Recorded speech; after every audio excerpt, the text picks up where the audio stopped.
కేంద్రాలను మరింత మెరుగ్గా నిర్వహించాలి. జిల్లా కలెక్టర్ కోయ శ్రీహర్ష ఆదేశాలు.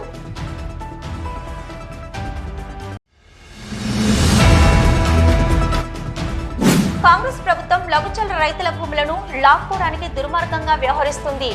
రామగుండం మాజీ ఎమ్మెల్యే కోరకంటి చంద్ర ఆరోపణ.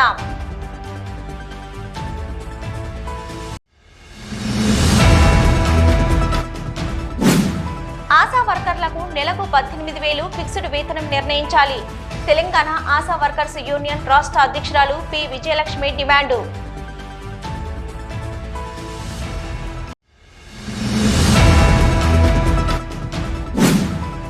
సింగరేణి కార్మికులకు సొంతిల్లు సాధించడమే సిఐటియు లక్ష్యం. ముఖ్యమంత్రికి వినతి పత్రంపై సంతకాల సేకరణలో కార్మికులంతా పాల్గొనాలన్న సిఐటియు రాష్ట్ర అధ్యక్షులు తుమ్మల రాజారెడ్డి.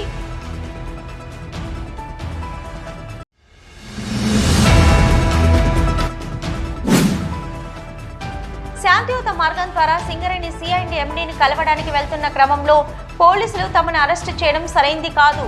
సింగరేణి మారుపేట డిపెండెంట్ ఉద్యోగ బాధితులు ఆవేదన.